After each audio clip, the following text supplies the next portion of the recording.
Hello, hello, hello everyone! Nandito tayo ngayon sa 20% ang programang Puno ng Puso para sa mga seniors at hindi pa senior. So kasali pa tayo dyan lahat. At syempre, ang mahiwagang tsaa, syempre sabay-sabay tayong iinom together with Brother Ricardo. Saludo! Let us praise the Lord. And give Him thanks. So, Brother Rick, very enriching yung naging mga discussions mo about Mondays with Mary. At syempre, isa-isa yan. Ang dami naming natututunan at nacha-challenge kami. Even the lolos and the lolas, titos and titas na for every warning, meron pala kasi mas malalim na message. Hindi lang yung warning. Kung hindi, meron pwedeng something to do. Pero ang enlightenment, laging meron naman guidance. So ngayon, bago tayo magpatuloy, gusto ko munang basahin ang quotation ni Pope Francis. Ang sabi niya, Jesus from the cross says to Mary, indicating John, "Woman, behold your son." And to John, "Here is your mother." In that disciple, we are all represented. The Lord entrusts us to the loving and tender hands of the mother that we might feel her support in facing and overcoming the difficulties of our human and Christian journey, to never be afraid of the struggle, to face it with the help of the mother. So from Pope Francis po yan. Kasi kung natandaan ninyo, last episode natin, yung closing prayer na binasa sa atin ni Brother Rick, no, was written by Pope John Paul II. Parang it's a form of an entrustment to the Blessed Mother. Ito po ay kumagugunitan ng mga ilang nagsusumusubaybay sa Fatima. Yung yung dasal po natin na binasa sa katapusan ng huling programa ay siyang panalangin ni Juan Pablo II, John Paul II, noong pangatlo niyang entrustment of the world and the church to the Immaculate Heart of Mary. Tinupad po niya yung atas ng mahal na Birhen sa Fatima na ikonsagrado ang Russia ang binanggit ng mahal na Birhen, ang ginawa ni John Paul II, buong mundo at buong simbahan, ginawa po niya ito 3 beses. At ang masasabi natin dito, at siya natin papaksain sa araw na ito, lahat po ng mga papal consecration, 2 beses ginawa po yan ni Pope Pius XII, ginawa minsan ni Pope Saint Paul VI, tapos ginawan 3 beses ni Pope John Paul II, at ginawa minsan ni Pope Francis, kung nagugunitan nyo, noong March 2022.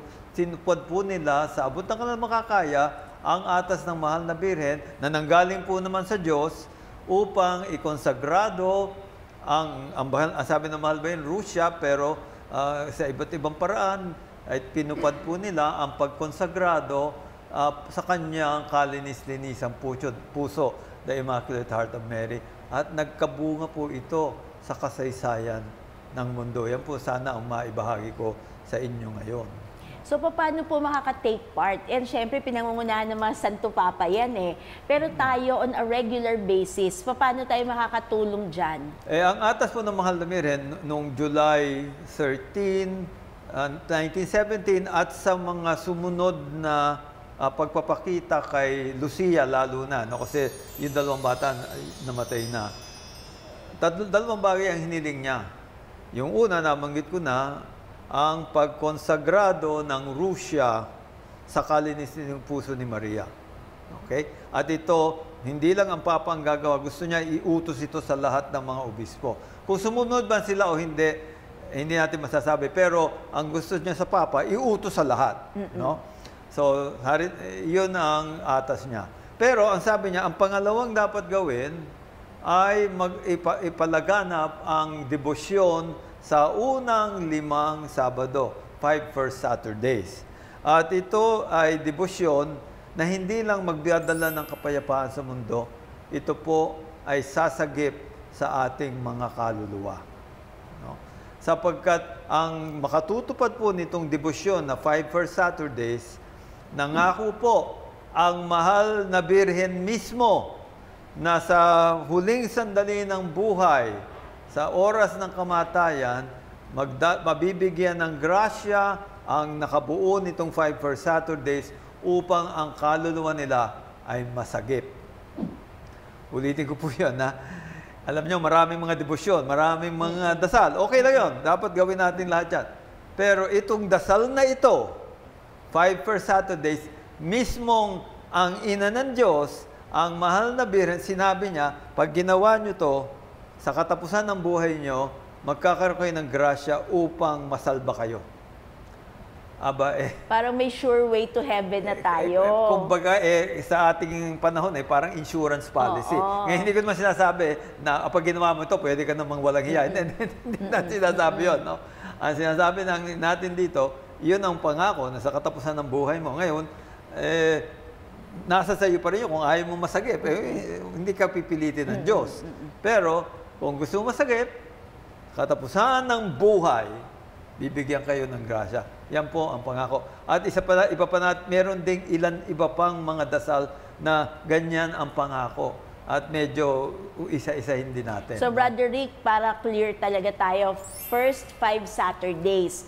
So, pwede naman the whole year nagpa-first Saturday devotion, di ba? Pero sa kanya, minimum requirement lang niya, 5. 5 na sunod-sunod. Sunod-sunod po yan. No? Ngayon, anong gagawin doon sa devotion? Una, mangumpisal at mangumunyon. Ngayon, yung kumunyon dapat mismo doon sa Sabado. Yung kumpisal pwedeng 20 days before or 20 days after. Dati kasi sinabi 1 day before, 1 day after. Tapos medyo niluwagan ng Panginoon 8 days before, 8 days after. Pero ang Vaticano mismo naglabas sila nung year 2000 na in-applyan sa lahat ng mga indulgences 20 days before up to 20 days after. So, bale, kung mangumpisal kayo, minsan isang buwan, covered na yan. Oo. No? Anyway, yun ang una. Komunyon at saka kumpisal. Pangatlo, magrosaryo. Isang buong rosaryo. Bahala na kayo kung anong mystery. Pero, isang buong rosaryo. Okay? Liwanag naman yun. Kung hindi nyo magrosaryo, pag-aralan ninyo.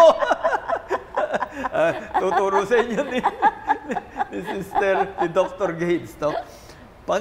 Pang-apat, hiniling ng mahal na Birhen to accompany me for 15 minutes meditating on the mysteries, on the 15 mysteries of the Rosary. Yun sa English. Siguro, I'm sure it was given to Sister Lucia in Spanish or Portuguese. But yun ang punto. Accompany the Blessed Virgin, samahan po natin ang mahal na Birhen sa pagmumuni sa 15 misteryo ng Rosaryo. Ngayon ba't 15? Kasi wala pa noong Luminos. Wala pa. No? At saka sinabi rin ng mga pantas na nag-aaral nito, hindi naman kailangan 15. Pwedeng isa o dalawa, okay na yun. Basta 15 minuto. Hindi yung lahat ng mga, pwede namang isa o dalawa. Basta importante, sa panahong yon, isinasa isip natin yung misteryo at kasama natin ang mahal na Birhen. No? So, accompany me. No? Ibig sabihin, kasama mo siya. Hindi yung pinag-iisipan mo to, wala kang etchapwera. Hindi ganon. Hindi ganon. Pinag-iimunin mo ito, kasama mo ang mahal na Birhen. Hindi ba napakaganda nun? No? Dapat nga gawin natin yung araw-araw. Hindi lang 5 per Saturday. Pero yun ang hiniling. Ngayon, yung pang-apat, yung panlima, nagagawin natin ito bilang reparation o pagbabayad, no? Para sa mga paninira, paglapastangan, pagyurak sa mahal na Birhen. Ano ba yung mga pagyurak na yan? Ito, 5 po yan. 5 rin no? Una, yung mga nagsasabing hindi siya ina ng Diyos at hindi siya ina ng sangkatauhan. So those who deny the divine motherhood and the universal motherhood of Mary. If you deny, hindi lang, tayo naniniwala tayo dyan, pero marami tao siyempre hindi naniniwala. At tahasang kinokontra yan. Yung pangalawa, those who deny motherhood, the perpetual virginity of the Blessed Virgin. Sinasabi, ay, birhen niya nung pinanganak si Jesus, pero pagkatapos nun, no. That is part of the blasphemies against the Blessed Virgin. Yung pangatlo, those who deny the Immaculate Conception of the Blessed Virgin, bawal din po yan.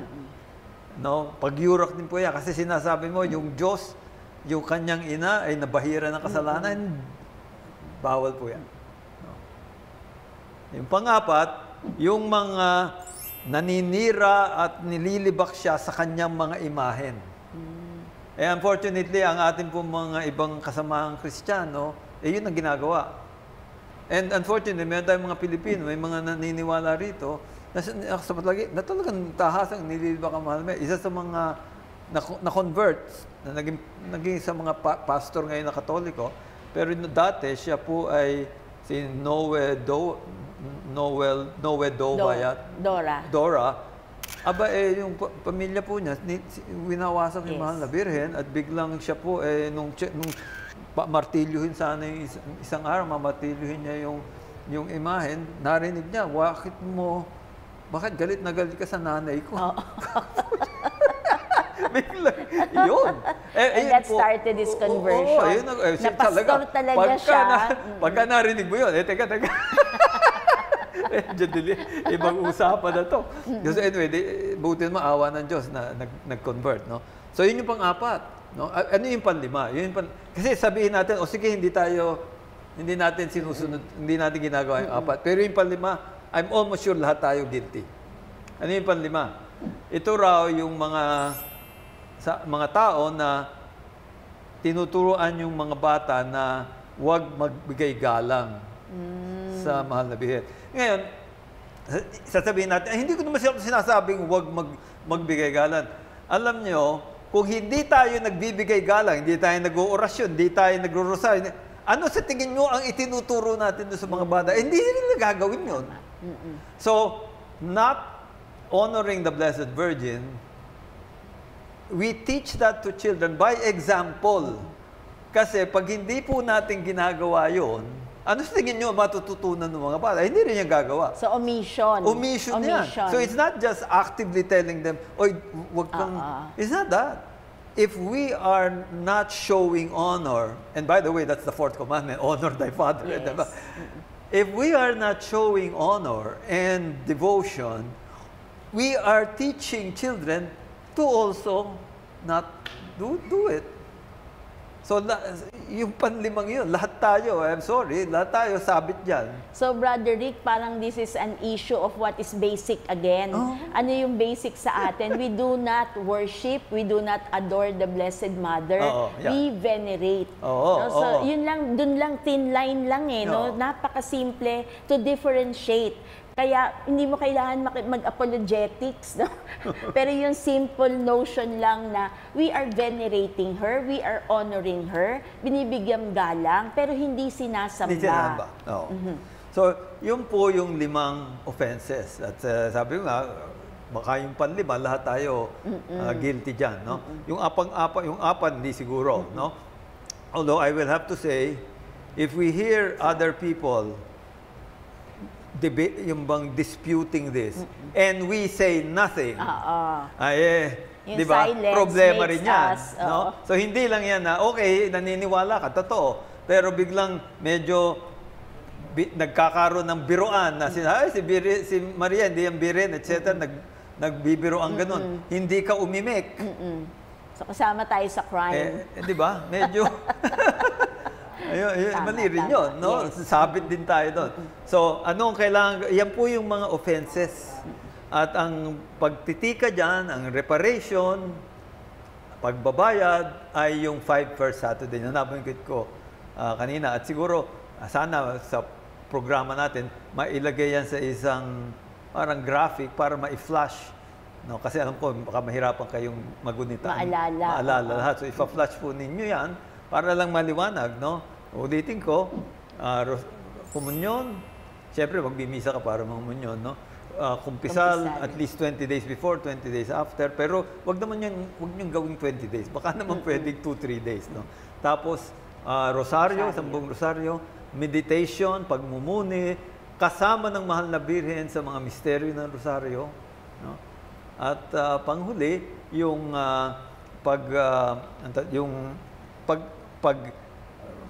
pagiging ito ay in reparation for the 5 offenses na nabanggit ko sa inyo, yung 5 offenses. So, Brother Rick, palagay ko naman yung in-enumerate mong 5, almost 80% dyan, ginagawa na nila. Di ba? Hindi lang natin, we're not just mindful. Pero I know of lolos and lolas, nagdo-dawn procession pa nga kayo eh.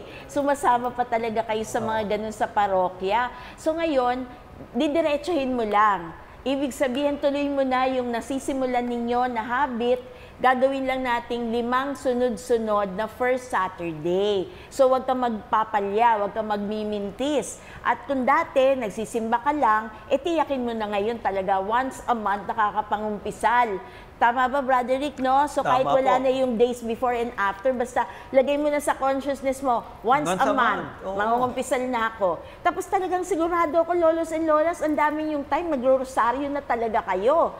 Pero dinagdag kasi yung 15 minutes na kasama ni Maria na nagre-reflect tayo, medyo additional yun sa atin, pero napakabilis lang ho ng 15 minuto. Mas mahaba pa yung pag-FB ninyo, mas mahaba pa yung pagti-TikTok ninyo, mas mahaba pa yung programa natin dun sa 15 minutes, di ba? At yung pinakahuli, gayahin natin yung 3 bata.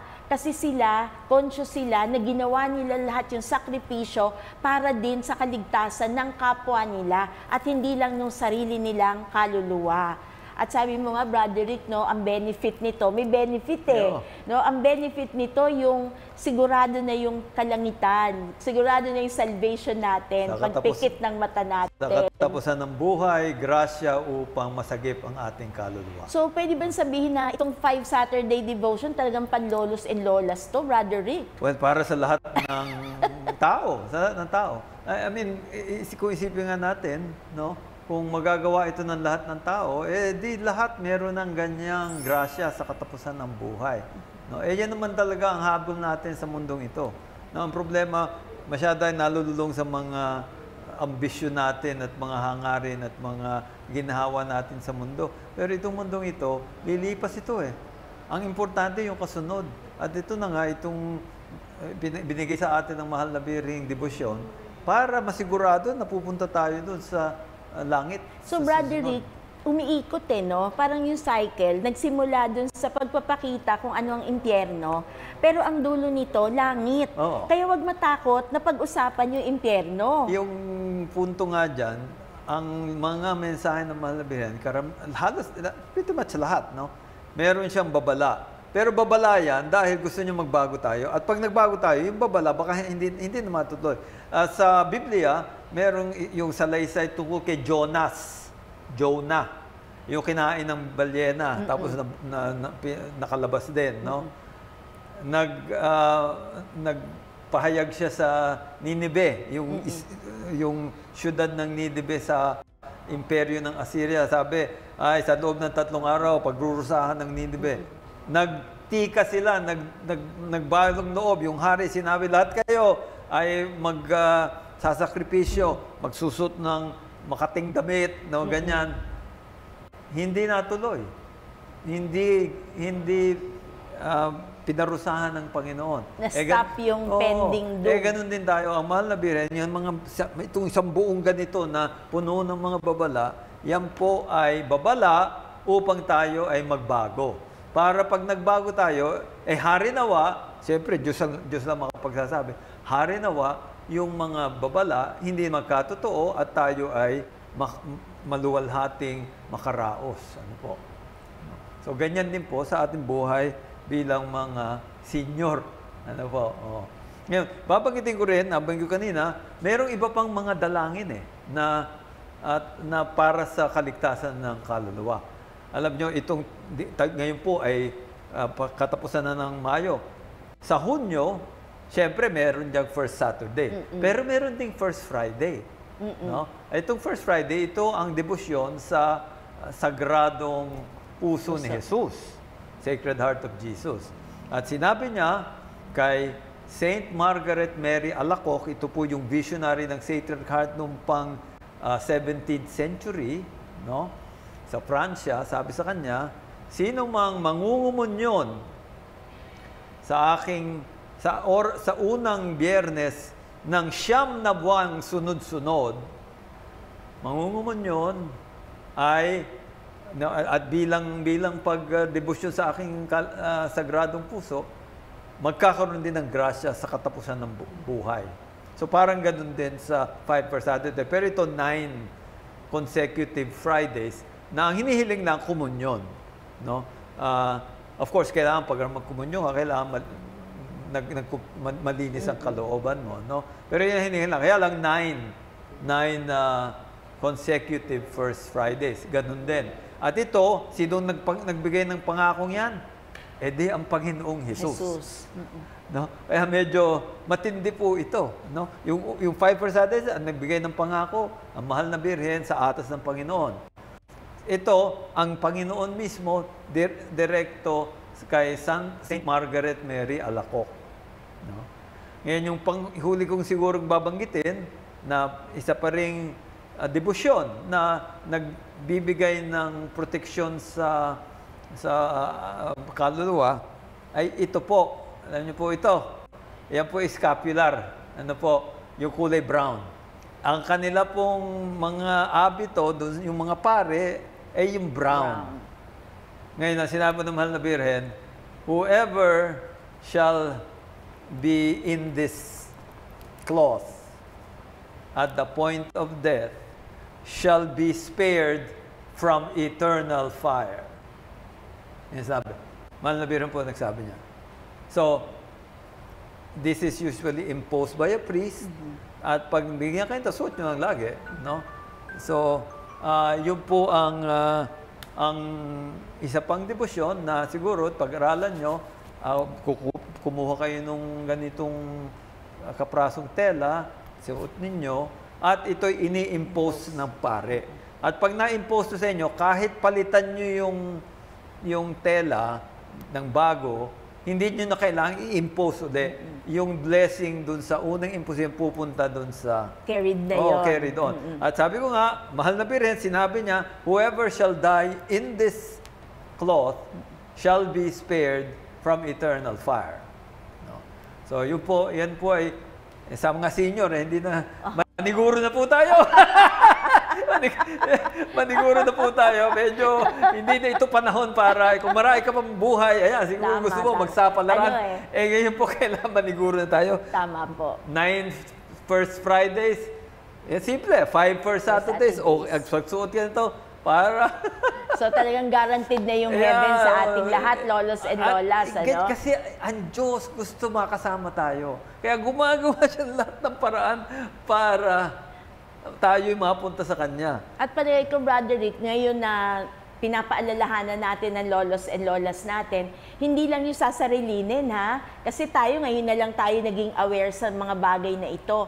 Ibigay din natin ito sa buong pamilya natin para sila hindi na iintayin yung senior citizenship nila bago sila magkaroon ng mga ganitong devotion. Kasi alam niyo hindi lang yung guaranteed heaven ang inaabangan natin eh. Yung grasya natin habang kasama natin si Jesus sa tulong ng mahal na ina, maiiwas tayo from temptations and near occasions of sin. Ang labanan lang kasi dito kasi senior na malapit na, avoiding the fires of hell. Pero pag bata-bata, kasama talaga dyan yung near occasions of sin na mapapalakas tayo yung grasya ng Diyos po proteksyonan tayo para maiwasan na ang mga bagay na hindi naman natin dapat nang ginagawa. Kasi sinabi nyo nga po dun sa bunso kay Jacinta, di ba? Yung sins of the flesh. Ito ngayon yung nagaganap talaga pang kasalukuyan. So, kung hindi nyo mapagsabihan ang inyong mga apo, kasi trabaho yan ng magulang, daanin sa dasal. Kasi talagang may bisa ang panalangin. At kung isipin po natin, ang pinakamahalagang handog na maibibigay natin, kanino man, at lalong-lalo sa ating pamilya, ay maturuan sila kung paano sila pupunta sa langit. Wala nang ibang mas mahalaga. Hindi, mas mahalaga yun kaysa maturuan mo silang maging bilyonaryo, maturuan mo silang katot. Kung maturuan po natin ang kapwa-tao, lalo na ang ating mahal na pamilya, na lumapit sa Diyos at sa katapusan ng buhay, pumunta sa langit, that is the greatest gift you can give. The greatest gift.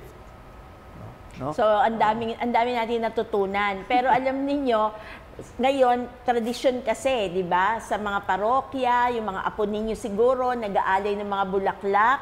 Pero alam niyo, more than the bulaklak, ang Santo Rosario ay isa ring bulaklak na inaalay natin kay Jesus sa pamamagitan ng salita ng ating mahal na ina.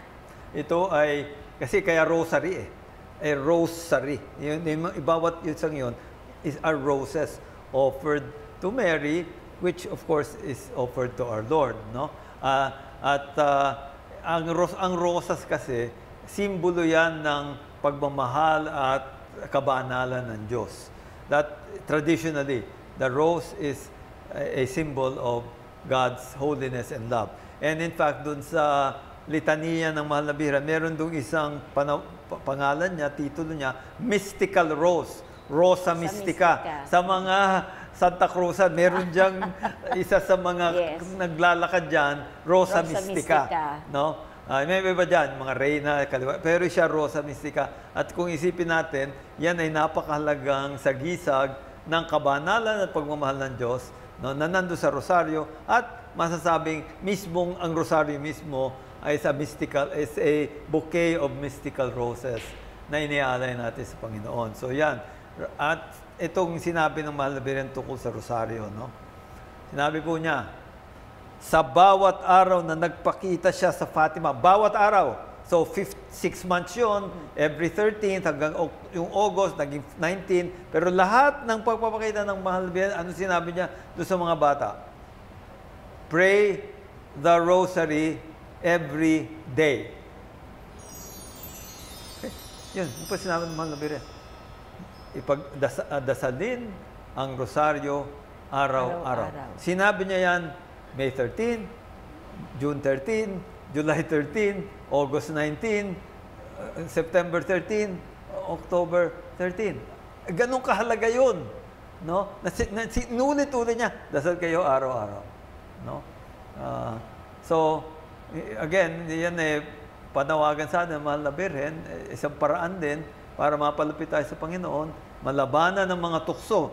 Kasi po, tinutukso tayo No, hindi totoo yan. At hindi lang tuksong nangyayari sa paligid. May demonyo po. Yun pang isang hindi pinag-uusapan. May demonyo po.